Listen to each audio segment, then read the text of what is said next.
Stand by. 10, 9, 8, 7, 6, 5, 4, 3, 2, and up. 7 News on your side in 6 starts now. It is finally starting to feel more like spring. We're taking a live look right now at the Jefferson Memorial, and there are temperatures that are dropping, but are they here to stay? Well, for that answer, let's turn to our first alert weather team with meteorologist Mark Pena. So Mark, it was so nice outside, no jacket needed. Yeah, no jacket needed, but you're going to need it tonight. You're heading out maybe for some late Valentine's dinner plans. We do have temperatures that are going to fall near freezing tonight as our next weather maker approaches. But right now, what I'm noticing is that we're still seeing a little bit of daylight out there. The sun is setting now, closer to 6 o'clock as our days get longer and longer and we get closer to springtime.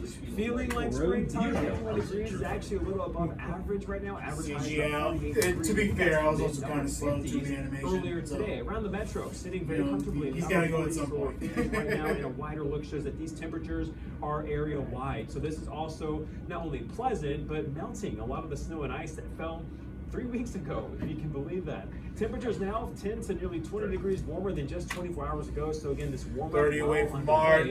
Over the next 12 hours, yeah, you are going to need the rain, or just the jacket, not the rain jacket. That's tomorrow. Temperatures fall to the mid-30s by early tomorrow morning. Now, your Sunday will be a bit of a washout, a lot of rain on the way, but emphasis on the rain will be in the upper 30s to lower 40s. As Victoria mentioned, we do have a chance that it's in the animation line. So coming up in a few minutes, I'll time out when to expect that, and if those stick around as long as what we just dealt with back in January. Okay, Victoria. All right, thank you for that, Mark. And if you're planning on riding the metro this weekend, expect some changes to the schedule. Today is the start of the Crystal City second entrance project, so the Crystal City station will be closed through President's Day Monday.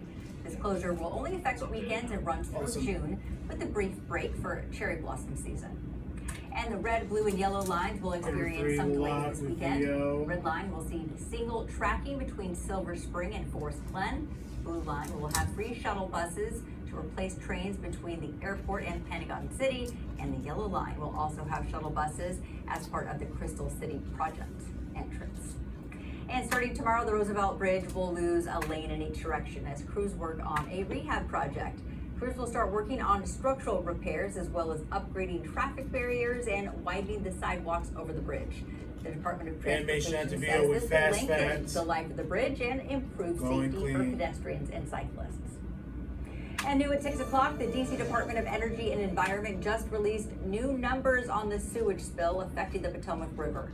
The numbers are about E. coli in certain portions of the river and show large numbers of dangerous bacteria in the water. The testing shows the E. coli level in some parts at more than 1,000 times the safe limit for just swimming. The Health Department and DC Water is urging people to stay away from affected parts of the river. We're told it could be 9 months before repairs can be completed. Also new tonight, police are looking for a suspect involved in a robbery. Police tell us they need information on this man and connected to an incident back on February 4th. We're told the robbery happened on the 300 block of Tingy Street in Southeast. If you have any information on who this might be, call DC Police on the number on your screen. Right now, police are still looking for a suspect involved in a deadly hit and run in Northwest. It happened yesterday afternoon where a man and a woman were hit by a garbage truck while riding bikes near the Theodore Roosevelt High School. The man died and the woman was sent to the hospital. Now, this all happened yesterday afternoon where security cameras from a nearby restaurant captured the green and white garbage truck turning a corner. Police tell us that they found the truck hours later, but not the driver. Always stick around. We'll just need to be responsible for what they're doing. You're gonna get caught if you're in a... I don't know is the answer. You know? I don't know. If you have any information, police want to hear from you. Well, it is Valentine's Day, and if you're looking for that special someone, make sure they're not a scammer. Reports say victims are losing around $1 billion a year to romance scams. This morning, our Kelly Lynn spoke to a former FBI agent to learn what people can watch out for. You get involved in a relationship. Relock. What you should look for is that the relationship starts to move a little too quickly. It's not long before the scammer will start saying things like, I love you, or I've never felt this way with anybody else before. They want to really To send money. that bond To send money. quickly, Yeah. because they're in this to scam you to make money, so they don't want to waste too much unnecessary time. So they want to see how quickly they can get you into a relationship and that special connection that you might be willing then to send money. Campbell also said scammers will try Animation to and avoid video. meeting in person. You could watch the full interview on our Go website, clean. WJLA.com. New details tonight on the search for Nancy Guthrie, the mother of Today Show host Savannah Guthrie. Side Early next. this morning, a parade of police This is vehicles, how we'll including continue armored vote. SWAT and Going forensic with- trucks, they searched a home near the Guthrie residence.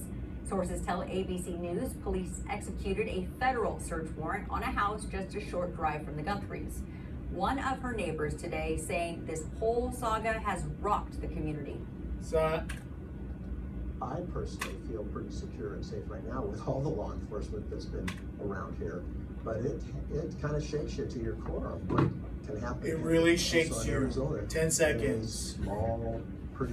I don't Camera wanna say 3 it's locked, mostly then older we're gonna fly out boxes. But it's mostly an older person's neighborhood. And it really shakes you. Cute Victoria.